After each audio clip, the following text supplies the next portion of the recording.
Puis il s'est mis à courir d'une démarche étrange, presque désarticulée, et il a disparu dans l'obscurité du bâtiment.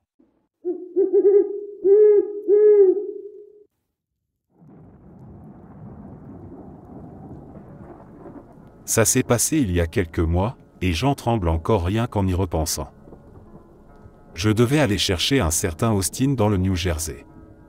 Il était environ 2 heures du matin, donc c'était ma dernière course. Il était un peu éloigné, mais pas non plus au bout du monde, je vis déjà en zone rurale, de toute façon. J'arrive à son point de rendez-vous près des bois, et là je le vois dans une sorte de toge. Un peu comme une toge de remise de diplôme, mais ce n'était pas noir. Il me fait signe, et là sans déconner, 4 gamins sortent des bois, habillés tout en blanc, accompagnés d'une autre personne en toge comme lui. Ils montent tous dans la voiture. Personne ne parle, sauf Austin, qui se lance dans une espèce de monologue sur l'importance d'un animal avec lequel ils étaient, je suppose. Après une dizaine de minutes, je jette un œil dans le rétro, et je vous jure que chaque enfant me fixait, droit dans les yeux. Un regard fixe, glacial.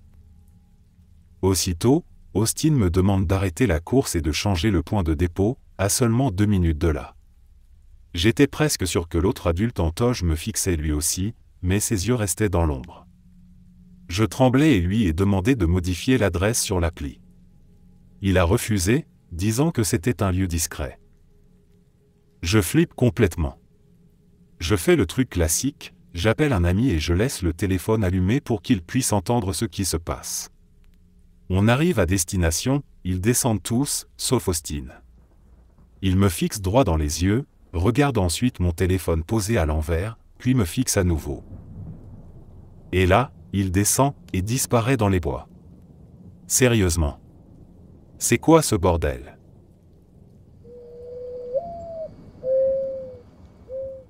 Ma 2e nuit de conduite, de toute ma vie. Il est 2 heures du matin. Je me suis arrêté dans une clairière en pleine forêt, au beau milieu de Danville, dans le New Jersey. J'ai dû faire un peu de hors-piste pour y arriver, je ne sais même pas comment cet endroit s'est retrouvé sur ma carte. J'arrive sur place, et ça ressemble littéralement à une scène de massacre à la tronçonneuse. Une vieille grange en ruine, toute pourrie par le temps, prête à s'effondrer. Et là, suspendue à un arbre, une benne arrière de camions de paysagistes remplie, et je veux dire remplie, de canettes de bière. Soudain, je vois mon passager sortir des bois, une bière à la main, l'autre bras levé pour me faire signe. Il monte dans la voiture sans dire un mot. On démarre, et pour briser le malaise je lance. « Alors, t'as passé une bonne soirée mec ?» Il répond de manière très normale. « Ouais mec, j'ai traîné avec des potes au bar, on a bien bu, on a rencontré des filles. Puis on est tous sortis sur le parking et on a pris de l'acide. » À ce moment-là, je commence à me demander s'il n'est pas en train d'halluciner que je suis Satan venu le chercher dans mon Honda Pilot, le char démoniaque de l'enfer. Je lui demande « Et comment t'as fini dans les bois mec ? Y a aucun bar dans le coin où je t'ai récupéré. » Là, silence total. Pas un mot. Je jette un œil dans le rétro et il est en train de me fixer droit dans les yeux, comme s'il voulait aspirer mon âme. Je me remets vite à regarder la route. Heureusement, on est revenu dans une zone assez peuplée, je me sentais un peu plus en sécurité. Il n'a pas dit un mot pendant les 14 minutes restantes du trajet, jusqu'à environ 2 minutes de l'arrivée, où il me demande si on peut s'arrêter dans une supérette. J'accepte. Il descend, me demande si je veux quelque chose. Je décline. Puis quand je le dépose, il me laisse un super pourboire de $10 et me dit « Merci Maria. » Je suis un mec. Le deuxième moment le plus bizarre, c'était l'an dernier. J'ai failli me faire agresser sexuellement par un autre type. Mais ça, c'était pas vraiment étrange. Juste flippant. J'ai été chauffeur Uber Lyft dans le Vermont pendant un temps. Un jour, je récupère 4 jeunes d'une vingtaine d'années, originaires de New York, qui visitaient Burlington. Je les conduis jusqu'à leur Airbnb à Stowe, à un peu moins d'1 heure de route. L'ambiance est super sympa, on chante tous ensemble du David Bowie, on rigole. J'arrive à Stowe et le GPS commence à me faire quitter la route principale, puis je tourne sur un chemin de terre, puis encore un autre chemin de terre. Il est 23 heures, et je ne vois aucune lumière, pas une maison, pas une voiture, pas un lampadaire. Je plaisante et je dis, « Les gars, où est-ce que vous m'emmenez comme ça ?» L'un d'eux me répond, « C'est ici qu'on va te tuer. » Bon, j'ai un sens de l'humour assez tordu, et pour tout dire, c'est une blague que moi-même j'avais déjà faite à la femme qui est aujourd'hui ma femme, sauf que j'avais enchaîné direct avec un rire pour détendre l'atmosphère. Je partage cette anecdote avec eux, et un autre me balance, « Ouais, on va juste t'écorcher vif. » Là, je commence à sentir que la blague va un peu trop loin, alors je leur demande gentiment d'arrêter, que ça me met mal à l'aise. Et là, je vous jure, quelqu'un ajoute, « T'en fais pas, on mettra de l'huile d'olive sur ta peau pour pas qu'elle sèche. » On arrive enfin à destination, et il m'invite à entrer pour boire une bière. Je refuse direct. En fait, je refuse même de rentrer dans l'allée. Pendant qu'ils sortent de la voiture, l'un d'eux fait tomber sa Jules et demande de l'aide pour la retrouver. Aucun risque. J'ai préféré rester prêt à démarrer à tout moment. Je n'allais pas me mettre dans une position vulnérable, pas après tout ça. Je suis rentré chez moi après cette course. Et pourtant, je suis plutôt un grand gaillard, il m'en faut beaucoup pour me sentir en danger. Mais là, c'est une des rares fois où j'ai été vraiment terrifié en conduisant pour Uber.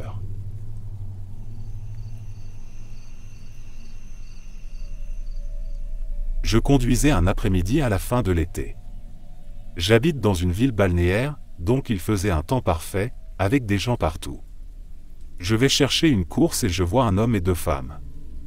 Je les prends, et c'est évident qu'ils ont passé l'après-midi à boire, ils rigolaient et avaient l'air de bien s'amuser. C'était un mari, sa femme, et la cousine de sa femme.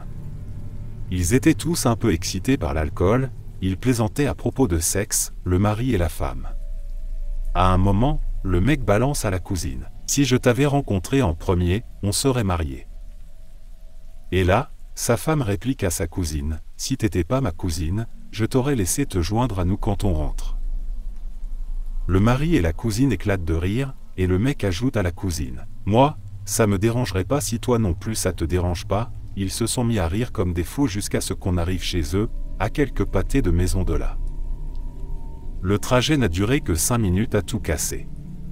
Entre la course et le pourboire, j'ai gagné environ 7 $. Franchement, ça valait le coup. Je les reconduirai avec plaisir si je les recroise cet été.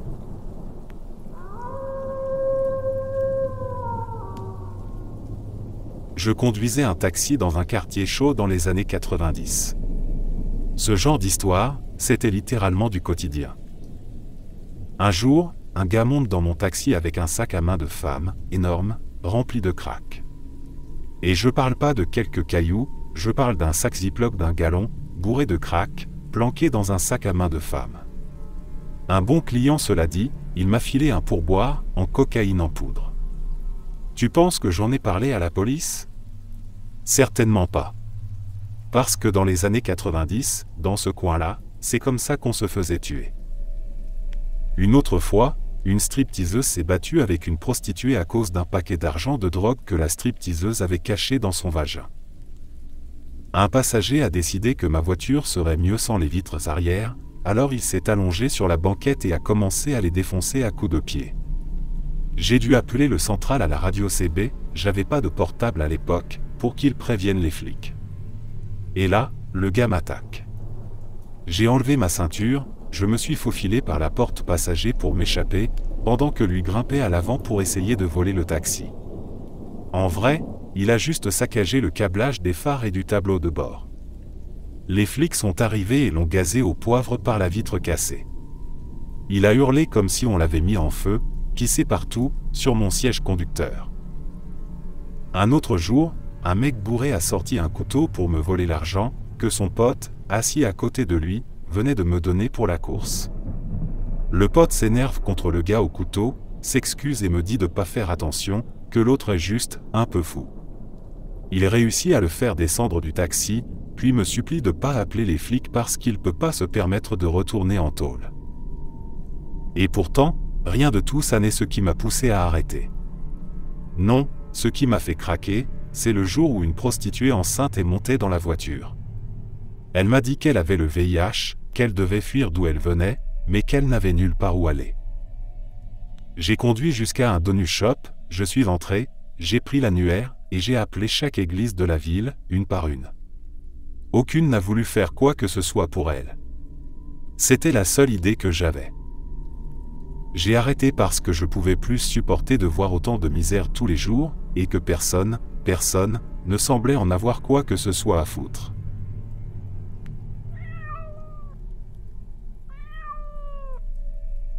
J'ai brièvement conduit pour Uber il y a quelques années. Un jour, j'ai décidé de tenter ma chance à l'aéroport.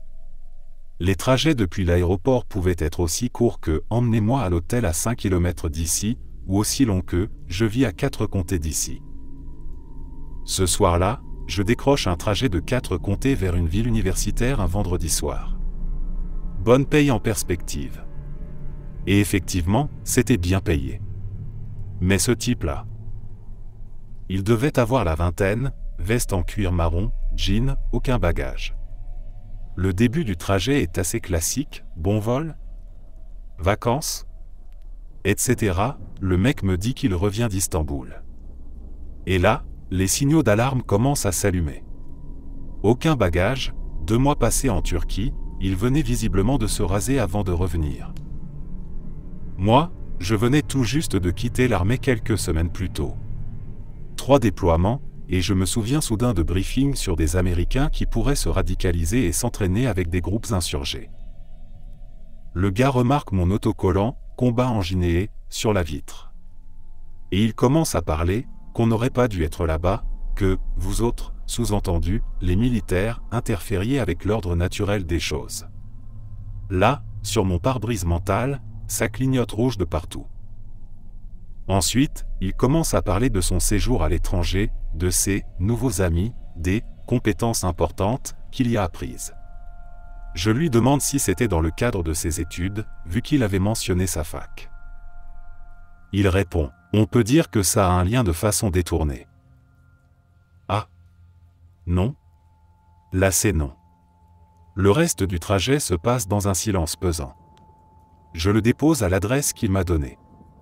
Je roule un peu plus loin, me gare sur un parking, et j'appelle le 911. Apparemment, ils prennent leur dossier antiterrorisme au sérieux. Le lendemain, je reçois un appel d'une agence à acronyme.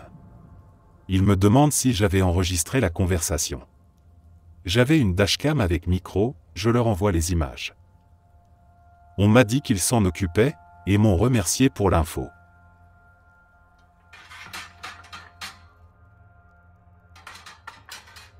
J'ai conduit un taxi dans une ville pétrolière en pleine période de boom, et j'ai vécu quelques expériences bizarres, voire flippantes.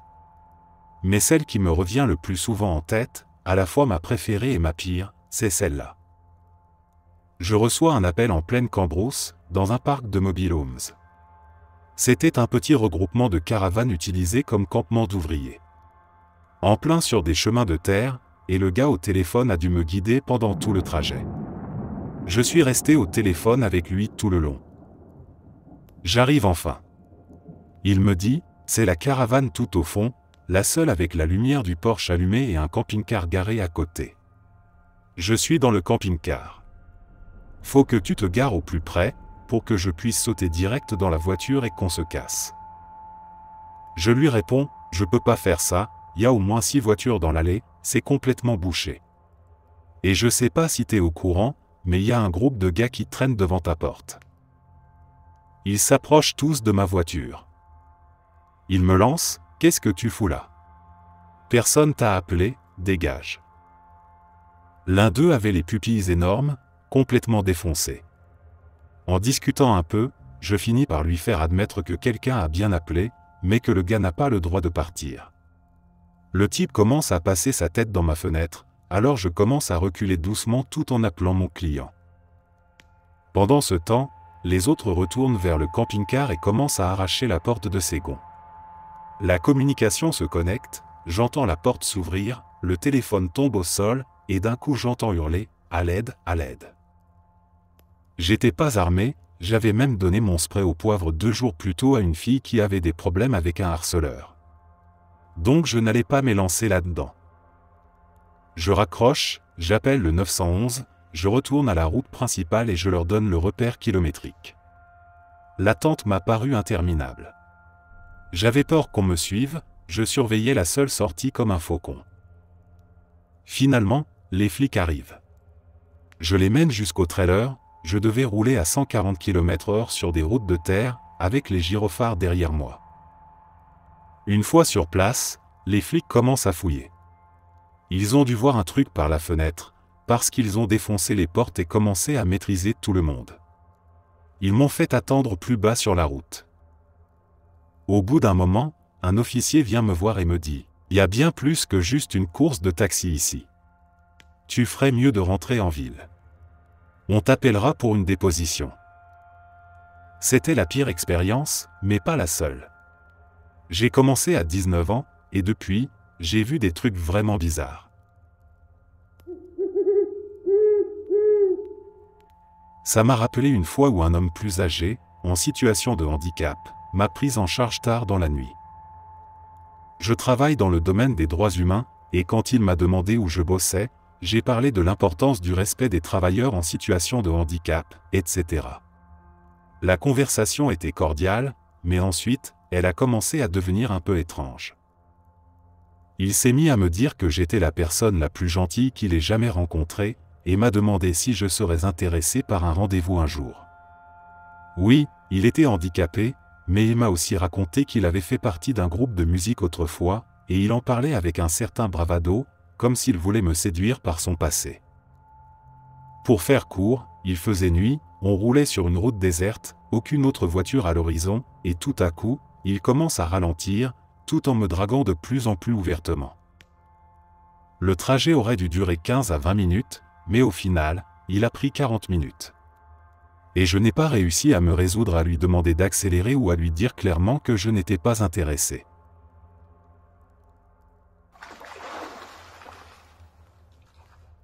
Je conduisais de nuit pour une compagnie de taxi dans une ville qui explosait de monde en été. Un soir, je récupère 2 videurs du coin, des mecs bodybuildés à la testostérone, et je les emmène vers un des clubs. L'un d'eux commence à devenir un peu trop familier, me posant des questions à connotation sexuelle. J'étais une femme de 21 ans à l'époque.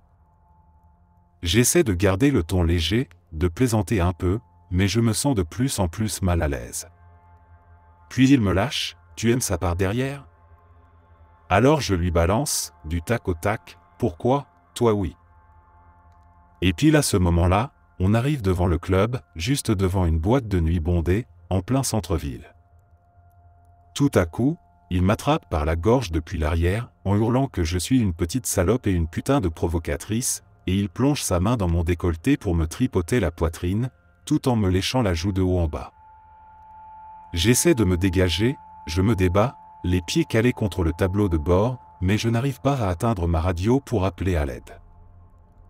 Puis, aussi soudainement qu'il a commencé, il me relâche, balance un billet de 5 sur le siège en disant « Garde la monnaie, petite salope ». Et il disparaît. Je suis rentré directement au dépôt, j'ai garé la voiture, et une fois chez moi, je suis resté des heures sous la douche à pleurer.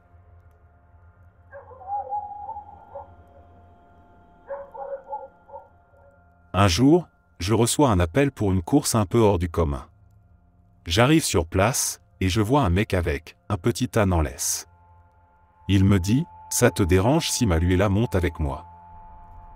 C'était un peu bizarre, mais je lui réponds que tant que l'animal ne salit rien, pas de problème.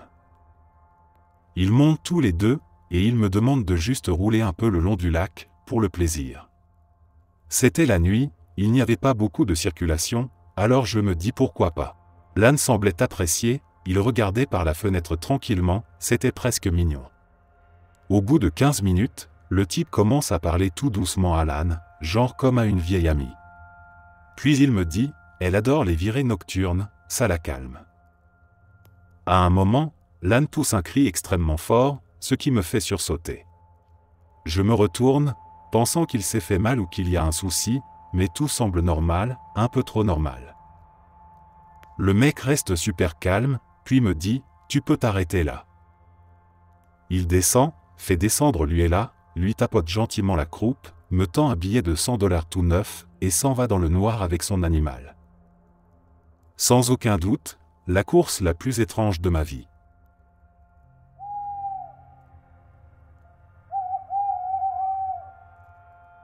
Une fois, ma copine et moi avons pris un taxi de Georgetown jusqu'au 9h30 Club, à Washington DC, pour aller voir un concert de Wilco. On était en visite, pas du coin, et pas du tout habitué au taxi là-bas. Dès qu'on monte, le chauffeur démarre comme un fou furieux. On est littéralement balancé de gauche à droite sur la banquette arrière à cause de sa conduite façon course de Formule 1. Au bout d'un moment, on commence à entendre des sirènes. Ma première pensée, c'est « Ok, il va se faire arrêter, c'est sûr ». Mais non. Il y avait un camion de pompiers devant nous, en route pour une intervention. Et là, on voit que notre chauffeur commence à s'agacer sérieusement. Sans prévenir, il bifurque brusquement dans une rue latérale. On fonce à toute vitesse sur une route secondaire et on arrive sur les lieux de l'incendie avant le camion de pompiers. Il passe sans même ralentir, comme si de rien n'était, et nous dépose tranquillement devant la salle de concert. Puis, très calmement, il nous dit « Désolé pour le retard. J'espère que ça n'a pas été trop long. »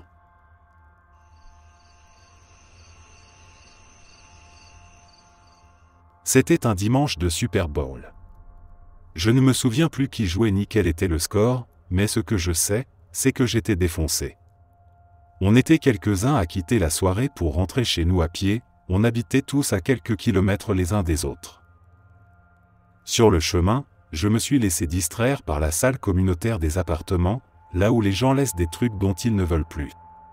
Ce genre d'endroit, c'est mon point faible.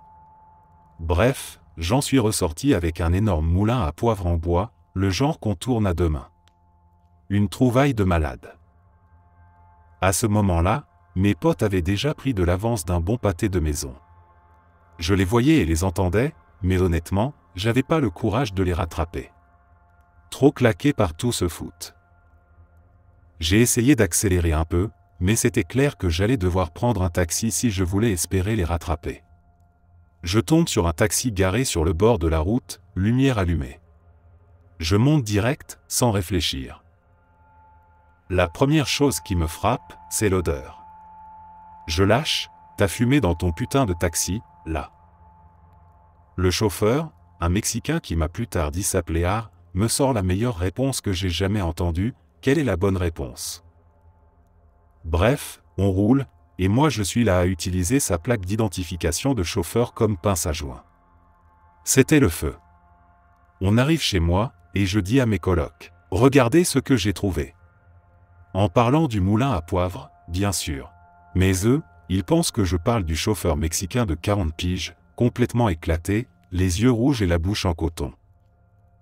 Après ça, j'ai commencé à fournir Ar en weed, et il me trimballait en ville dans son taxi pendant que je fumais à fond et buvais dans la bagnole, avant d'aller en boîte ou à un concert ou peu importe.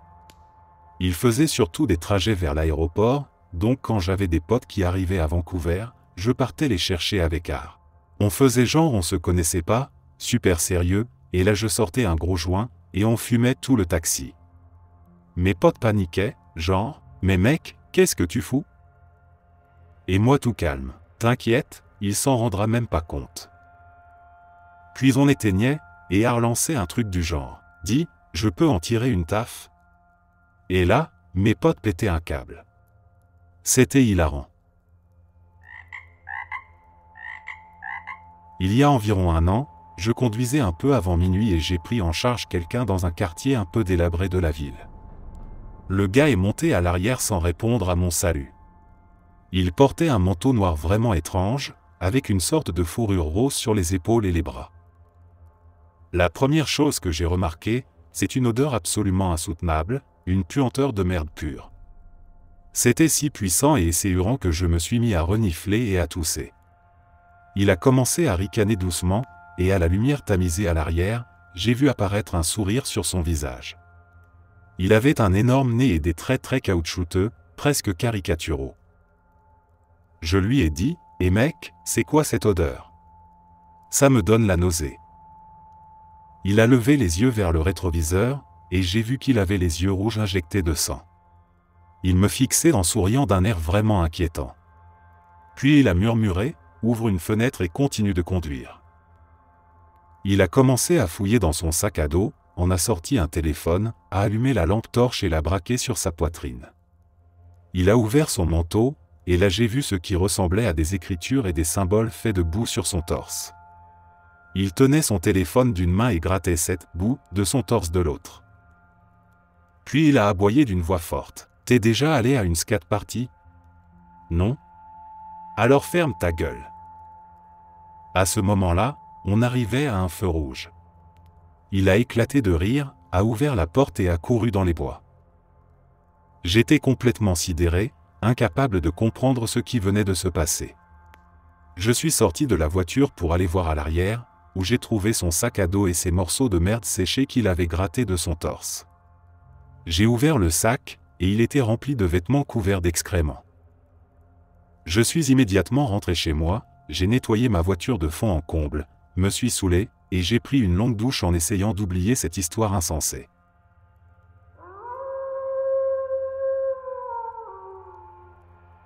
Juste pour partager une histoire bizarre mais positive, j'ai fini par devenir un ami proche de 3 générations d'une famille immigrée. Le grand-père était le seul à commander une course via Uber à proprement parler. Il aimait discuter avec moi et a décidé qu'il préférait simplement me payer en liquide pour que je vienne le chercher quand il avait des courses à faire. Rien de très étrange, et comme c'était l'été dans une ville universitaire, c'était plutôt une bonne affaire.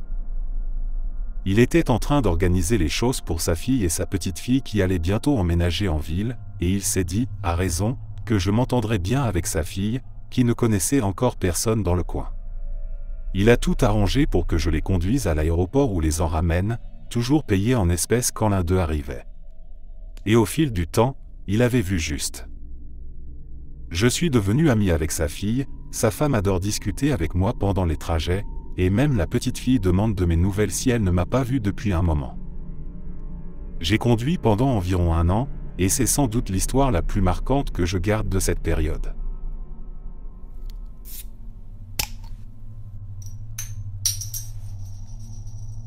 Je conduisais un taxi dans une zone semi-rurale.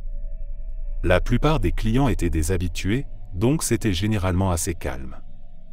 Mais il y avait aussi quelques stations balnéaires assez haut de gamme dans le coin, donc, forcément, les originaux qu'on croisait venaient d'un standing un peu plus élevé que la moyenne.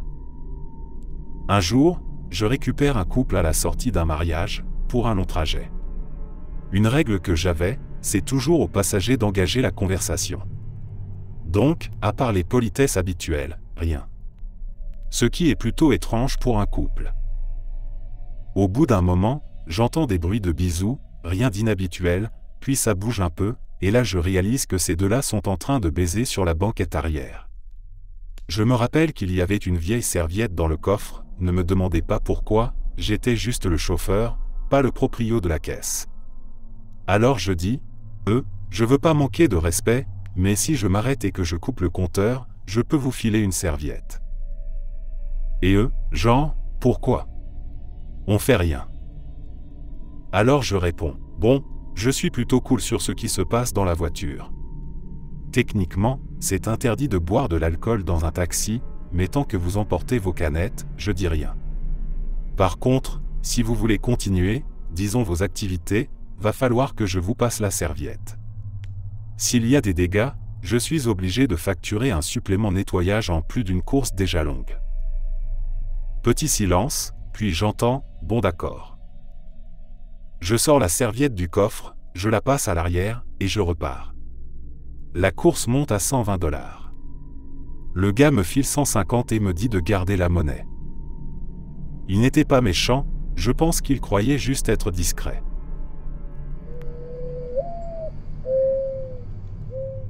J'ai pris en charge un type et sa copine dans un quartier de bar bien connu, en début de soirée, en plein été.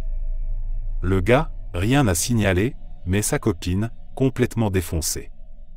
Je parle de discours incohérents, incapable de marcher droit, etc. Le mec me dit où il veut aller, alors je lance la course. À peine ai-je démarré qu'elle commence à dire qu'elle veut retourner là d'où on vient.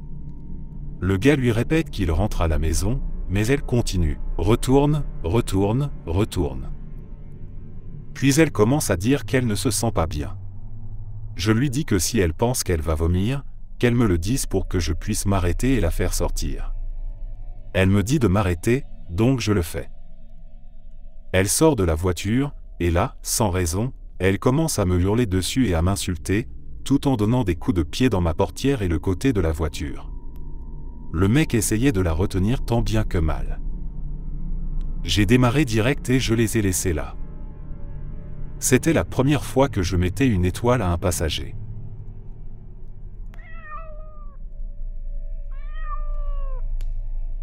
Il y a quelques années, j'avais quelques semaines de pause entre deux boulots, alors je me suis dit, pourquoi pas essayer Uber? La pire expérience, c'était vers 3 heures du matin. Je récupère 2 couples dans le centre-ville, à la sortie d'un grand concert de country. Les mecs étaient super sympas, celui à l'avant portait même le même prénom que moi, donc on discutait pas mal. Apparemment, les gars avaient rencontré les filles dans un bar, et tout le monde allait à l'hôtel des filles. Environ à mi-parcours, une des filles décide qu'elle veut aller au McDo. Et comme c'était elle qui avait commandé l'Uber, je devais l'Y emmener. L'autre fille n'était pas du tout d'accord, elle voulait juste rentrer pour coucher avec l'un des mecs. Elles ont commencé à se disputer à l'arrière, pendant que je continuais de discuter avec le gars assis devant. Et là, celui assis à l'arrière me dit qu'il faut que je m'arrête. Je me retourne, et je vois les 2 filles en train de se battre sur la banquette. Je m'arrête, on les fait sortir, et elles repartent aussitôt à la charge, cette fois, en plein milieu de la rue. J'appelle les flics. Le temps qu'ils arrivent, on avait réussi à les séparer, mais la fille McDo avait essayé de cogner la tête de son ami contre le bitume. Quand le policier arrive, je lui explique que c'est la fille du McDo l'agresseuse. Il s'approche pour l'arrêter, mais elle commence à résister. Du coup, je l'aide à la maîtriser. Une fois dans la voiture de flic, elle se met à essayer de péter les vitres à coups de pied. Le flic la ressort pour l'attacher, littéralement, pieds et poings liés. Heureusement, 2 autres policiers finissent par arriver, et je suis enfin libéré de mes fonctions. Pendant tout ce temps, elle n'arrêtait pas de hurler qu'elle était avocate, et qu'on ne lui avait pas lu ses droits Miranda. J'ai désactivé l'appli, j'ai ramené les 2 mecs chez eux, et je n'ai plus jamais repris un seul passager après ça.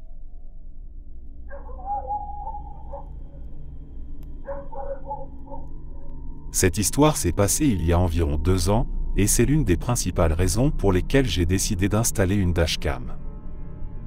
Il était environ 2 heures du matin, en plein centre-ville d'Orlando, quand je prends en charge un groupe de 4 passagers, 3 mecs et une fille. La fille était complètement inconsciente, et les gars l'ont simplement installée dans mon véhicule. J'habite près de l'université UCF, et leur destination allait dans cette direction. Pendant le trajet, j'entends la conversation entre les gars. Ils parlaient de qui allait passer en premier, et l'un d'eux disait un truc du genre « C'est moi qui lui ai payé les verres, c'est moi qui l'ai chauffé toute la soirée. » Là, j'ai compris qu'il l'avait droguée. Il parlait de profiter d'elle. Tous avaient l'air d'étudiants, je pensais au départ qu'ils étaient amis avec elle. On arrive à destination, et juste avant de terminer la course, je leur dis « Vous devez appeler une amie à elle, quelqu'un qui la connaît. » Et là, ils me répondent qu'ils ne savent même pas qui elle est. J'ai immédiatement appelé le 911. 2 des gars se sont mis à courir. Celui qui habitait à l'adresse de destination a commencé à me supplier de m'éloigner ou de l'emmener ailleurs. Hors de question. Je suis resté là. Je n'avais pas peur. La police est arrivée en moins de 5 minutes, suivie des pompiers et des services médicaux. Les secours ont transporté la fille à l'hôpital. Entre-temps, le type qui vivait là était rentré chez lui et avait verrouillé la porte. C'était ma parole contre celle des autres. Les flics ont frappé, mais il a dit qu'il partageait juste une course et qu'il ne connaissait pas la fille. Sans pièce d'identité ni téléphone sur elle, il ne pouvait pas faire grand-chose. J'ai laissé ma déposition et mes coordonnées, mais je n'ai jamais eu de nouvelles. Je déteste transporter des étudiants de l'UCF, mais ce soir-là, j'étais vraiment content qu'ils soient montés dans ma voiture. Je suis convaincu que j'ai sauvé cette fille. Elle ne saura probablement jamais ce qui s'est passé, ni ce que j'ai fait. Depuis ce jour, j'ai installé une dashcam. Et surtout, gardez un œil sur vos amis, quand il ou elle quitte un bar inconscient,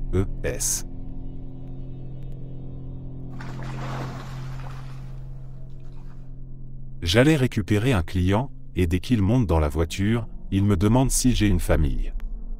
La question était déjà un peu étrange, mais le type avait l'air sympa, alors je lui réponds que je suis juste fiancé. Et c'est là que tout a basculé. Il sort une lame de 30 cm et me dit de le ramener chez moi. J'étais plutôt mince à l'époque, mais mon père m'avait toujours dit de garder un couteau dans la voiture, donc j'en avais un.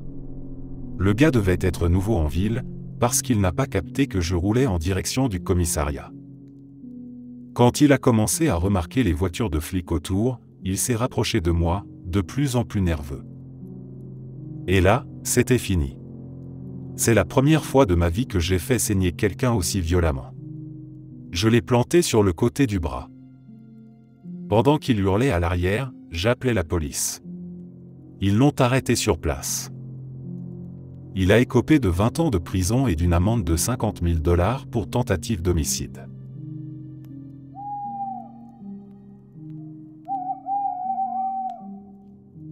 Il y a quelques années, mon ex et moi étions sortis boire un verre. J'en avais eu assez pour la soirée et j'étais rentré chez elle, tandis qu'elle restait en ville avec nos amis. En fin de soirée, elle et une amie prennent un taxi pour rentrer. Et là, le chauffeur commence à dire à mon ex qu'elle est la plus belle fille qu'il ait jamais vue, et se montre globalement très bizarre. Il dépose son ami en premier, qui habite littéralement à 2 rues de chez mon ex. Et c'est à ce moment-là que ça dérape. Le chauffeur dit qu'il doit aller faire le plein. Mon ex proteste, elle habite à 2 rues à peine, c'est ridicule. Mais lui insiste. Il l'emmène à l'autre bout de la ville, facilement 45 minutes de route, alors qu'il y avait une station essence juste au coin de la rue. Ils étaient littéralement à 2 pâtés de maison de chez elle quand ce type décide de l'enlever. Elle flippe de plus en plus, tandis qu'il continue de lui faire des compliments et lui raconte sa vie. Ce voyage forcé dure presque 2 heures, durant lesquelles il passe par un dépôt de taxi en pleine cambrousse pour changer de voiture avec un autre chauffeur, et lui propose de rester dormir chez un de ses potes. Elle réussit finalement à le convaincre de la ramener. Elle lui fait arrêter la voiture devant une maison au hasard pas loin de chez elle, et là, il lui sort. « Tiens, je vais te donner mon numéro. Appelle-moi quand tu seras bien rentré, comme ça je saurai que tu es en sécurité. » Elle prend le numéro, et il lui demande de l'appeler tout de suite pour qu'il ait son numéro à elle aussi. Elle le fait. Puis elle marche vers cette maison au hasard, s'installe dans le jardin et m'appelle, complètement paniquée. Elle m'explique que ce taré l'a gardée en otage pendant 2 heures, qu'elle se cache dans un jardin qu'elle ne connaît même pas, et que le taxi refuse de partir de l'entrée. Je me lève d'un bond, m'habille en vitesse et fonce la retrouver. En arrivant au coin de la rue où elle se trouve, je vois le taxi s'éloigner, mais trop tard pour prendre la plaque. Elle est en larmes, totalement traumatisée. De retour chez elle, elle me raconte tout ça, quand le gars appelle. Je décroche. C'est qui ce putain de malade? Silence. Il raccroche. Je reste avec elle jusqu'à ce qu'elle s'endorme, en pleurs. Puis je prends le numéro du mec dans son historique et je le sauvegarde. Elle m'a supplié de ne rien faire, qu'elle voulait juste oublier. Le lendemain, je suis au boulot et je raconte ça à mon patron, je bossais dans une boutique de téléphonie. On entre le numéro dans notre base de données. Bingo, nom, date de naissance, adresse, tout. On élabore un plan. On active une carte SIM avec un faux nom, on la met dans un des téléphones du magasin, et on appelle le gars. Tu te souviens de nous? Tu nous as donné ton numéro il y a quelque temps, on aurait besoin d'un taxi cet après-midi. On lui donne rendez-vous sur un parking vide, juste à côté de la boutique. À la fermeture, on ferme la boutique, mon boss gare son van sur le parking, et moi j'attends le type. il arrive. Je monte dans la voiture, il va pour allumer le compteur, et je lui dis, non, il n'y en aura pas besoin. Je lui demande s'il se souvient de moi au téléphone la veille, et son expression change tout de suite. Je commence à le démonter verbalement, tu aimes bien enlever des filles de 18 ans et les terroriser pendant 2 heures, espèce de malade. Le gars ne sait plus où se mettre, totalement paralysé. Je lui montre le van, si tu me le donnes pas, les gars là-bas vont venir s'en charger. Mon boss me voit pointer dans sa direction, alors il sort du van et commence à marcher vers nous. Le type flippe sa race, me file son téléphone. Je prends aussi son portefeuille, je sors son permis de conduire. Je lui dis, maintenant je sais où t'habites. Si jamais tu recontactes mon ex, je viens te péter la gueule. Je garde son permis, sors de la voiture, fracasse son téléphone sur le béton et embarque la carte SIM. Je lui dis que c'est pour être sûr qu'il n'a plus son numéro à elle, et qu'il a de la chance que ce soit pas son visage à la place du téléphone. Pendant que je fais ça, mon boss hurle sur le mec à travers la vitre, puis il écrase sa cigarette sur la banquette avant. On repart dans le van. De loin la situation la plus tordue que j'ai jamais vécue avec un chauffeur de taxi.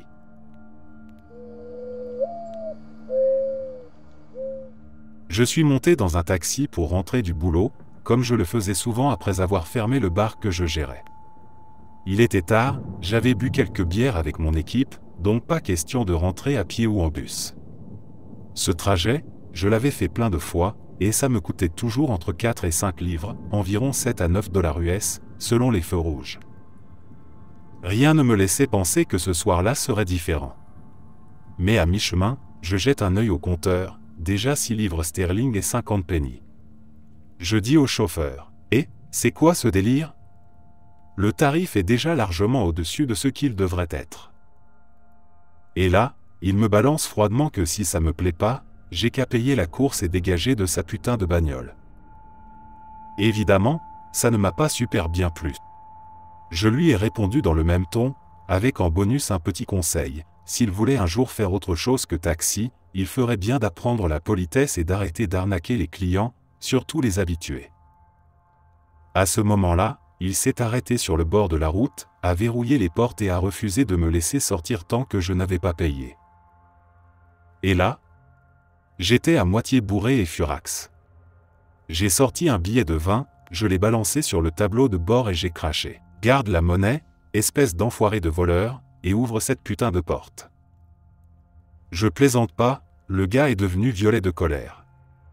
Mais il a ouvert. Fin de l'histoire ? Pas tout à fait. Je fais le tour de la voiture pour traverser, et en passant devant, je lui balance un bon gros doigt d'honneur accompagné d'un sourire de connard bien assumé. Et là, le chauffeur, le voleur, le manipulateur de tarifs, le taxi violet, sort de sa caisse en furie et me poursuit dans la rue. Je me réfugie dans une supérette de nuit, pensant qu'il lâcherait l'affaire. Il ne l'a pas fait.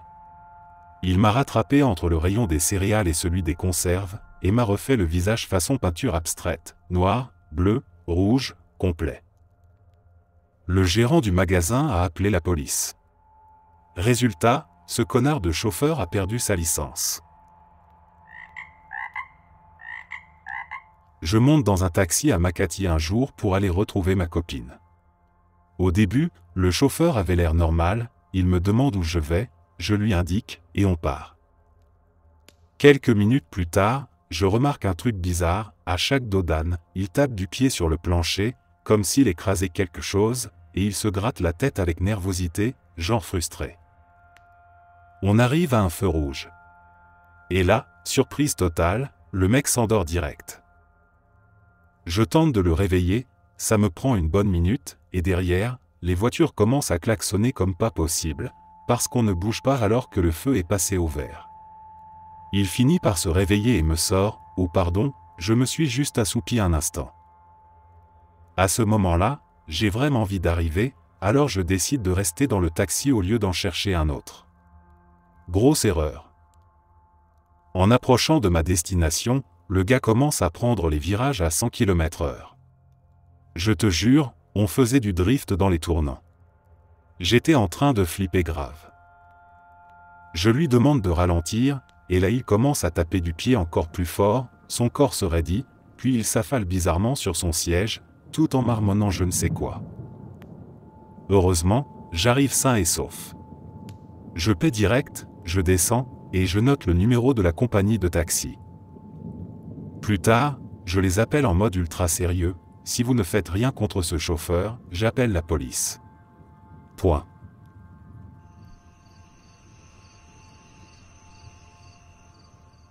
Un jeune de 18 ans, un client régulier, était très stressé à propos de ses résultats d'examen.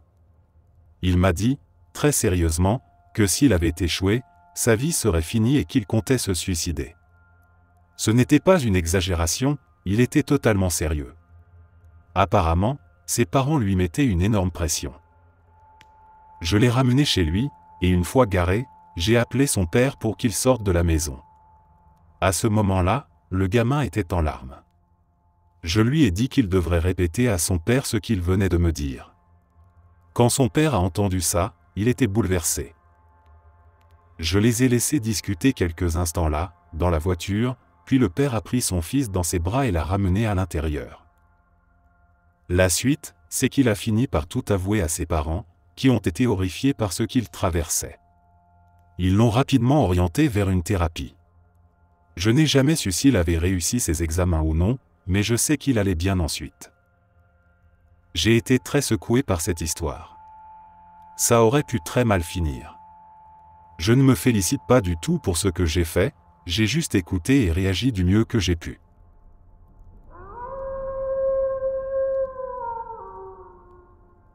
Je travaillais dans le service de gestion des incidents pour une entreprise de VTC dont je ne devrais probablement pas citer le nom. En général, c'était soit un passager qui se plaignait qu'un chauffeur lui avait fait quelque chose, soit un chauffeur qui se plaignait qu'un passager avait vomi dans sa voiture, ce genre de truc. Un jour, un chauffeur appelle le support pour nous signaler qu'après avoir pris un client, un gars avec 2 énormes sacs de sport dans le coffre, sa voiture a été déclarée épave. Impossible pour lui de continuer à travailler avec ce véhicule. Voilà ce qui s'est passé, le type a demandé une course vers 2 heures du matin, a mis les sacs dans le coffre, et a dit au chauffeur un truc du genre « J'ai fait quelque chose que je regrette vraiment, mais je peux plus revenir en arrière ». Ensuite, il a demandé à être déposé sous un pont, près d'une rivière. Une fois là-bas, il a sorti les sacs du coffre, et les a balancés dans la rivière. Le chauffeur, assez perturbé par la scène, a appelé la police, au départ juste pour signaler un comportement étrange. Les autorités ont lancé une fouille rapide de la rivière et ont fini par retrouver les sacs. À l'intérieur, la petite amie du passager, découpée en morceaux. L'odeur dans la voiture était si atroce que même après les examens de la police scientifique, l'équipe de nettoyage n'a jamais pu s'en débarrasser complètement, ni des taches, d'ailleurs.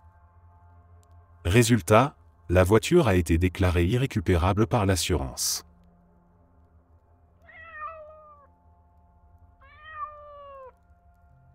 Un jour, j'ai transporté 2 professionnels de santé.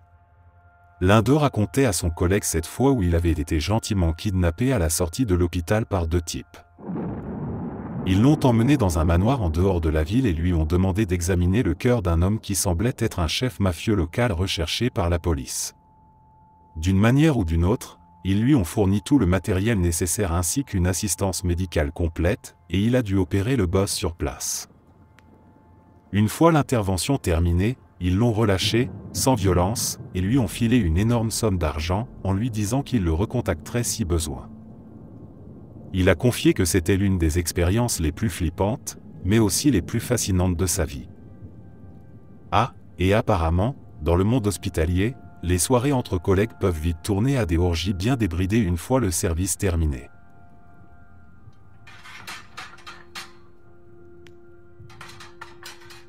Un ami à moi était en visite à New York et a pris un taxi pour rentrer à son hôtel tard dans la nuit. Assis à l'arrière, il tombe sur un petit sac à main de femme. À l'intérieur, il trouve la carte d'identité d'une jeune fille d'environ 19 ans, ainsi que la carte de visite d'un policier d'une ville située dans un état voisin. Le nom de famille sur la carte d'identité et celui du policier étaient identiques, alors mon ami suppose qu'il s'agit du père de la jeune fille, et qu'elle garde sûrement sa carte sur elle au cas où elle aurait un jour besoin d'aide, ou pour s'en sortir en cas de contrôle, peut-être. Il décide donc de laisser un message vocal au numéro professionnel du policier dès qu'il arrive à l'hôtel, puis il laisse le sac à la réception pour que la fille puisse venir le récupérer. Ce qu'il fait aussitôt monter dans sa chambre. Environ 3 heures plus tard, il est alors 3 ou 4 heures du matin, il dort profondément quand des coups frappés avec insistance à la porte de sa chambre le réveillent. C'est un groupe de détectives du NIPD qui veulent tout savoir, où il a pris le taxi, à quelle heure, le trajet exact, etc. Il s'avère que la jeune fille était bien la fille du policier mentionné sur la carte, et qu'elle avait disparu depuis plusieurs jours. La découverte de son sac était le premier indice concret depuis sa disparition. Heureusement, mon ami avait payé la course en carte bancaire et avait gardé le reçu, ce qui a permis aux enquêteurs de retrouver facilement le chauffeur du taxi et, on l'espère, de récolter d'autres informations utiles.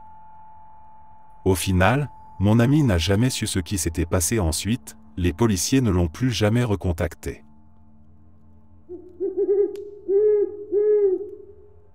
Il était 1 heure du matin, dans la nuit de samedi à dimanche, quand je récupère 2 filles complètement bourrées à la sortie d'un bar pour les ramener chez elles. L'une s'installe à l'avant, l'autre à l'arrière. Celle à l'avant est clairement ivre-morte, l'amie à l'arrière est presque au même niveau, mais un poil plus lucide. Pendant le trajet, elle commence à se plaindre de ne pas avoir trouvé de mec pour rentrer avec elle. La fille à l'avant n'était pas non plus un désastre, mais ce n'était pas un canon non plus. Celle à l'arrière, un carnage. Et vu leur état, disons que ça les faisait tomber à un bon 3/10 chacune. Bref, je fais quelques blagues du genre. Encore une soirée solo à la maison, hein? Ou va falloir appeler le bricoleur demain? Elle rigole, mais je ne savais pas encore que j'avais fait une grosse connerie. Celle à l'avant commence à devenir un peu trop tactile. Elle pose sa main sur ma jambe, commence à la caresser et remonte dangereusement vers l'entrejambe. Elle me balance des compliments aussi gênants que bizarres, genre « j'ai jamais eu un chauffeur Uber aussi mignon ». Elle continue à me toucher alors que je roule à 70 km/h. Je lui répète plusieurs fois « j'ai une copine, c'est totalement inapproprié ». Mais ça ne la freine pas. Et l'autre, derrière, l'encourage comme si elle était à un match de baseball « allez vas-y. Tu peux le faire ». J'étais presque arrivé à destination alors j'ai décidé de supporter encore quelques minutes, histoire de les déposer en sécurité. Malgré le fait qu'elle m'avait clairement agressé sexuellement, je ne voulais pas les laisser seuls au milieu de nulle part à 1 heure du mat. On arrive. Elle descend en titubant, fait le tour de la voiture, ouvre ma portière et essaie de me tirer hors du siège en disant « J'ai monté dans ta voiture monsieur Uber, maintenant laisse-moi te monter dessus ». Je décline, poliment mais fermement. Et là, elle commence à s'énerver parce que je refuse. Elle menace, je vais dire à Uber que t'as essayé d'abuser de 2 filles ivres. Que t'as voulu nous violer. Elle se met à balancer ses affaires et à frapper la voiture avec son sac. J'ai juste repris le volant et je suis parti, histoire de finir la nuit sans autre incident. Le lendemain, je reçois un appel d'Uber. J'ai reçu une mauvaise évaluation accompagnée d'un commentaire bourré, mal orthographié, qui raconte exactement ce qu'elle avait menacé de dire. Sauf que son profil passager avait 2 étoiles, avec d'autres signalements similaires par d'autres chauffeurs. Après discussion, Uber a reconnu que c'était un faux témoignage et l'a retiré de ma page.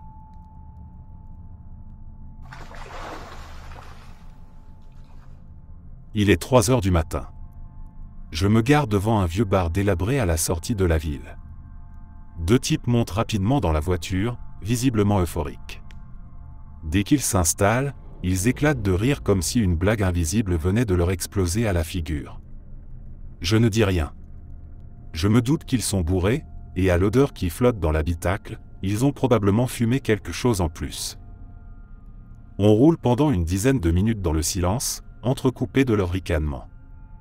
Puis, à mi-chemin de notre destination, l'ami du gars sur le siège passager se penche vers moi, l'air totalement sérieux, et me dit « Mec, je crois que j'ai laissé mon permis dans ton portefeuille. Tu peux me le filer ?»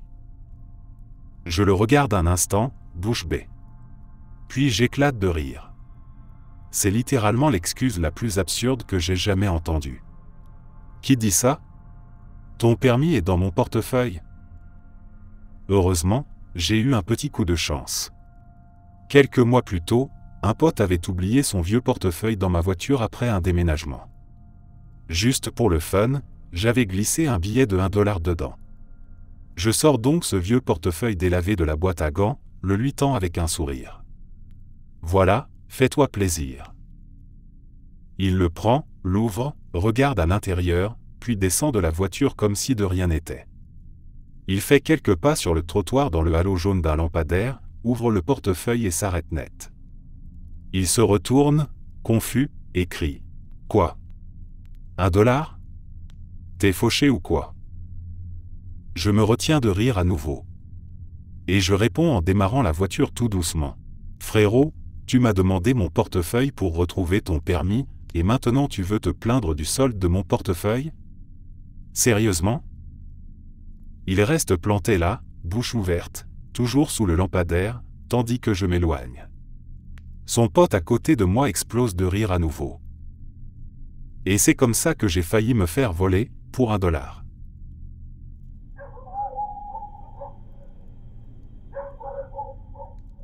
J'ai récupéré une fille devant un vieux motel, en pleine nuit. Elle voulait aller à un autre motel. Pas besoin de me faire un dessin, j'avais compris. Elle n'a rien caché d'ailleurs, elle m'a dit qu'elle faisait le trottoir. Mais elle avait l'air tendue. En montant dans la voiture, elle m'a demandé un petit service.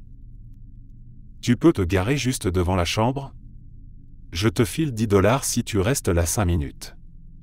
Si je ressors avant, on se casse ailleurs. » Elle semblait nerveuse, pas du genre à avoir peur de grand-chose, mais là, il y avait une hésitation dans sa voix. Elle m'a dit qu'elle ne sentait pas ce client, ce « John » comme elle l'appelait. Quelque chose clochait, mais elle devait y aller quand même. Elle m'a tendu un billet de 10, a soufflé un petit merci, puis a disparu dans l'une des chambres. 2 minutes à peine plus tard, la porte s'est rouverte brusquement. Elle a filé droit vers la voiture, l'air soulagé. Finalement non, il était bizarre, trop nerveux. « On peut aller à un Waffle House? Je te file 20 de pourboire si tu m'y emmènes. » Il était près de 4 heures du matin, j'étais crevé, mais l'énergie étrange de la nuit commençait à s'estomper. J'ai dit pourquoi pas. Elle avait envie de manger, moi aussi, et franchement, une pause café-gaufre ne me semblait pas une mauvaise idée. Pendant le trajet, elle a commencé à me raconter des bouts de sa vie. Pas tout, mais juste assez pour sentir le poids derrière son regard.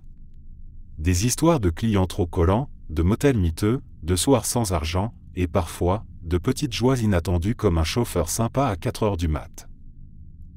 On s'est assis ensemble au Waffle House, elle m'a offert un café, a insisté pour payer. On a mangé tranquillement. Des pancakes, du bacon, un peu de silence confortable. À la fin, elle m'a dit merci. Juste ça, avec un regard un peu plus détendu. J'ai pris congé, laissé quelques dollars sur la table, et je suis rentré chez moi, les phares de la voiture traçant un sillon solitaire sur l'asphalte noir. Une nuit de plus, une histoire de plus. Rien de spectaculaire, mais un de ces petits moments étranges qui restent dans un coin de la mémoire, comme un rêve qu'on n'oublie pas tout à fait.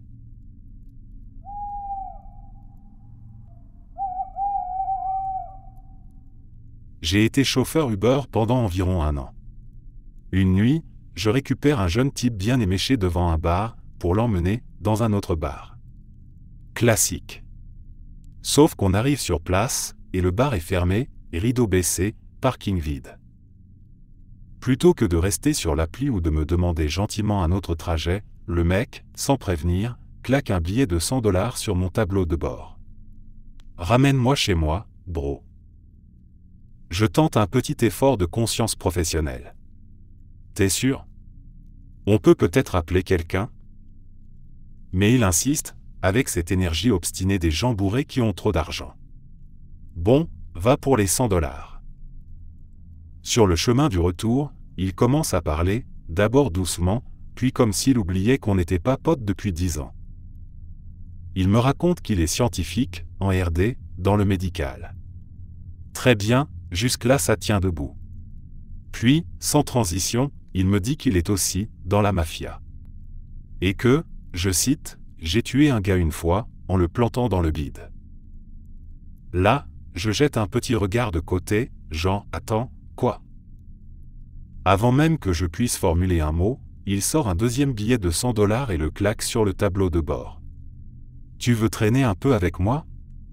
Juste genre, discuter, tu vois ? » Il est plus petit que moi, complètement torché, et visiblement inoffensif malgré ses aveux douteux. Alors, ouais, à ce moment-là, je me suis dit, pourquoi pas ? Au pire, j'ai $200 pour me payer une bonne excuse demain. On arrive chez lui. Et là, surprise, le mec vit dans une putain de villa. Une vraie. Portail automatique, allée en pavé, éclairage extérieur bien net. Rien d'un repère mafieux, à moins qu'il fasse dans l'immobilier. On reste garé devant chez lui, à discuter. 1 heure. De tout, de rien. Il m'a raconté des histoires probablement fausses, rit un peu trop fort, et à un moment, il a commencé à chanter une vieille chanson des années 80. Puis il m'a remercié. Sincèrement. Et je suis reparti avec mes $200. Sur la route du retour, le cerveau en vrac, une seule pensée me tournait en boucle, est-ce que je viens de devenir un escort mec sans m'en rendre compte ? Et surtout, est-ce que c'était vraiment sa maison ? Ou est-ce que quelque part dans cette baraque, il y avait un vrai propriétaire, attaché à une chaise dans la cave ?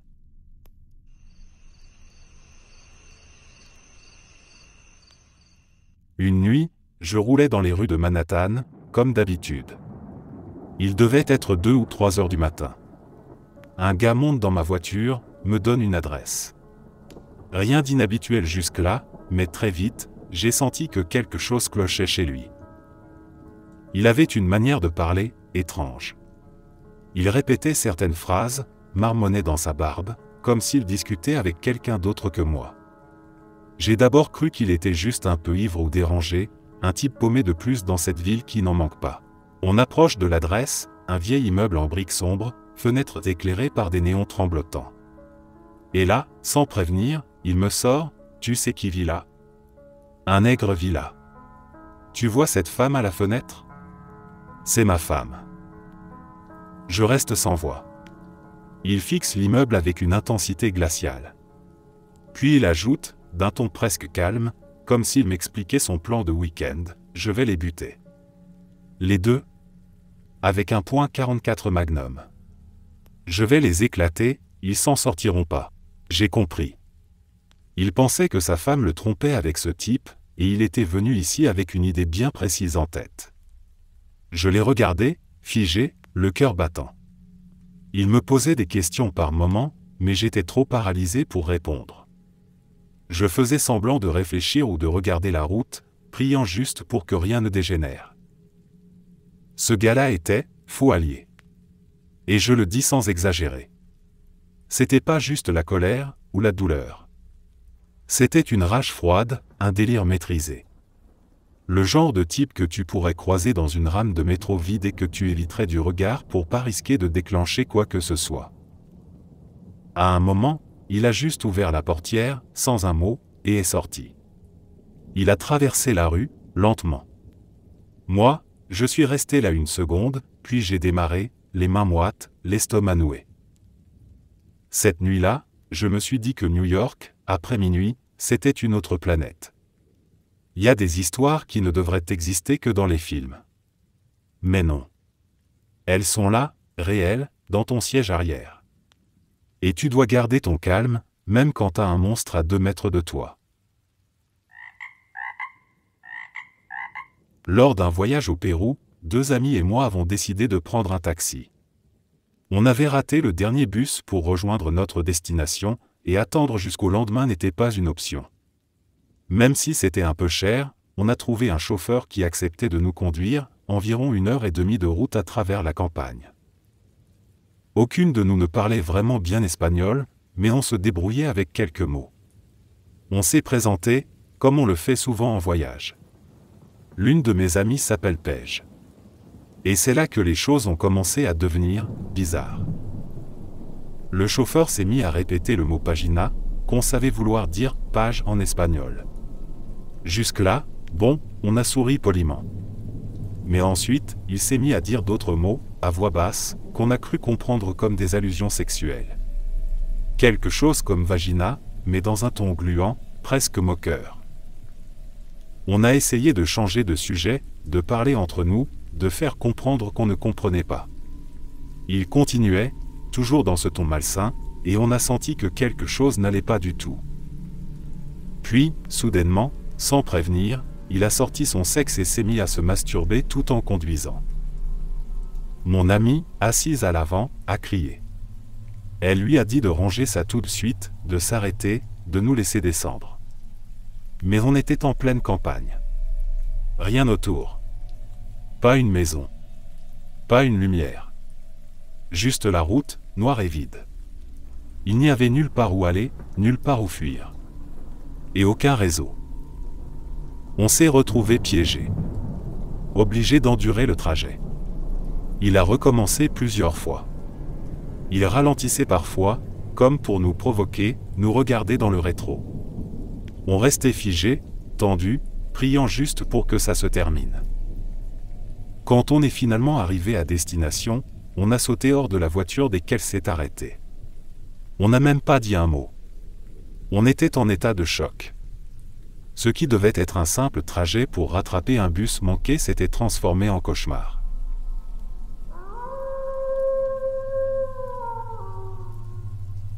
Mon oncle était chauffeur de taxi à Los Angeles. Il a roulé pendant des années, traversant la ville de jour comme de nuit, sans jamais trop s'inquiéter.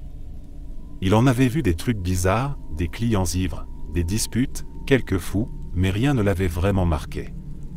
Jusqu'à cette nuit-là. Il s'arrête pour prendre deux types, tard dans la soirée. Deux gars normaux en apparence. Rien de suspect. Il monte, donne une adresse, et le trajet commence, comme d'habitude. Mais très vite, il se rend compte qu'ils parlent entre eux d'un meurtre. Pas une blague, pas un film. Ils parlent sérieusement, calmement, de quelqu'un qu'ils comptent éliminer. Ils parlent logistique, horaire, armes. Mon oncle essaie de garder la tête froide, les yeux sur la route, l'air de rien. Et puis, soudain, le ton change. Il commence à se poser la question qu'il redoutait, et le chauffeur ? Tu crois qu'il a entendu ? Demande l'un. Bien sûr qu'il a entendu, il est juste là. Alors on fait quoi ? On peut pas le laisser partir comme ça. Il l'entend tout. Il conduit, mais son sang s'est glacé. Il se dit que c'est peut-être fini, là, dans cette voiture. Il ne bouge pas, ne dit pas un mot, essaie de ne pas trembler. Un silence s'installe entre les deux types. Puis, finalement, l'un d'eux dit « Na, laisse tomber. On n'a rien dit de toute façon. » Ils descendent à l'adresse qu'ils avaient donnée au départ, comme si de rien n'était. Pas un regard, pas un mot. Ils claquent la porte, disparaissent dans la nuit. Mon oncle est resté dans la voiture un long moment, moteur tournant, les mains serrées sur le volant. Le lendemain, il a rendu ses clés. C'était terminé. Plus jamais ça. Cette nuit-là, il a compris que dans ce métier, tu ne conduis pas juste des gens. Tu transportes aussi leurs secrets. Et certains, tu préférerais ne jamais les entendre.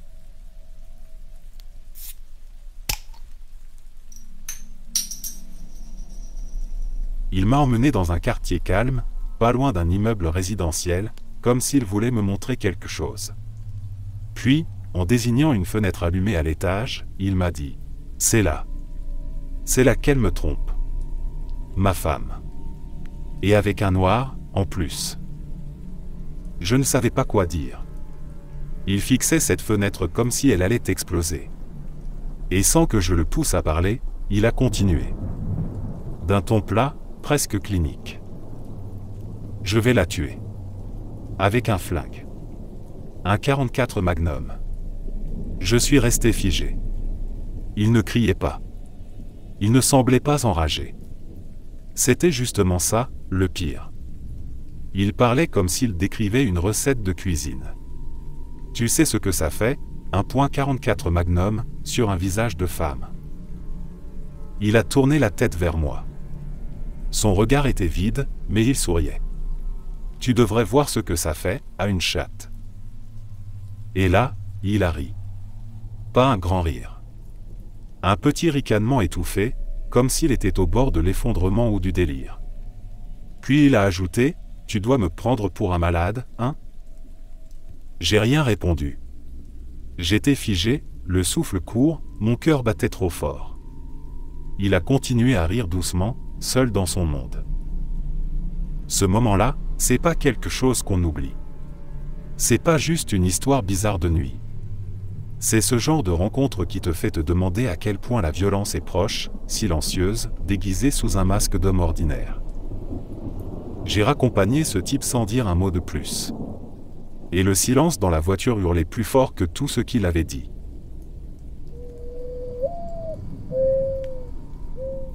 Il pleuvait à verse et les rues de la ville étaient presque désertes. J'étais assis derrière le volant de mon vieux taxi, fatigué, les essuie-glaces grinçant à chaque aller-retour. Les clients s'étaient fait rares ce soir-là, et je commençais à me dire que j'allais rentrer bredouille. C'est à ce moment-là que je l'ai vu. Un homme, debout sous un réverbère tremblotant, en manteau noir avec une capuche rabattue sur la tête. Il a levé la main. Un geste lent, presque mécanique. Je me suis arrêté à sa hauteur, un peu hésitant, mais la pluie, le silence de la ville et ma lassitude ont pris le dessus. Il est monté sans un mot. Ce qui m'a frappé tout de suite, c'est que je n'arrivais pas à discerner ses traits. Son visage semblait flou, pas comme si c'était caché par l'ombre, non. C'était lisse sans traits. Mais je me suis dit que j'étais fatigué, que la lumière jouait des tours. Il m'a tendu un papier. Dessus, une adresse, écrite à la main. Une zone industrielle, en périphérie. Un coin paumé, sans âme, surtout à cette heure-là. Je lui ai demandé, « Vous êtes sûr ?» Mais il n'a rien dit. Juste resté là, immobile. J'ai pensé qu'il était peut-être muet. Ou qu'il ne voulait pas parler. Soit. J'ai enclenché la vitesse et je me suis mis en route. Le silence dans la voiture était pesant. Il n'a pas sorti son téléphone, il ne regardait même pas par la fenêtre. Il ne bougeait pas. Et moi, je sentais quelque chose. Une énergie. Lourde, sombre. Comme si la température avait chuté de quelques degrés. J'avais froid dans le dos. Je n'ai pas osé allumer la radio. Après 20 bonnes minutes de trajet dans un silence de plomb, on est arrivé devant le bâtiment. Un ancien entrepôt abandonné ou presque. Il est sorti. Toujours sans dire un mot. Aucune tentative pour payer, rien. Je lui ai dit, un peu nerveusement, « Et vous n'avez pas payé ?» Il s'est arrêté. Lentement, il s'est tourné vers moi. Son capuchon était tombé en arrière. Et là où il aurait dû y avoir un visage, il n'y avait rien. Juste une surface lisse, pâle, comme de la cire. Sans yeux. Sans bouche. Sans rien. Il m'a fixé, ou du moins j'ai eu cette impression, avec une intensité impossible à décrire. Je suis resté figé. 1 seconde. 10 secondes. Je ne sais pas. Le temps n'avait plus la même consistance. Puis il s'est mis à courir d'une démarche étrange, presque désarticulée, et il a disparu dans l'obscurité du bâtiment. Je suis resté là quelques secondes, le cœur battant à tout rompre, avant de démarrer en trombe. J'ai roulé sans réfléchir jusque chez moi. Une fois à la maison, j'ai foncé sous la douche, en espérant que l'eau chaude efface cette sensation de malaise collée à ma peau. Quand je suis sorti, ma mère m'attendait dans le salon. Elle m'a regardé avec ce regard inquiet qu'elle a quand quelque chose la trouble. Elle n'a pas attendu que je parle. Il y a une énergie très négative autour de toi. Tu viens à l'église avec moi dimanche. C'est pas négociable. Je n'avais encore rien dit.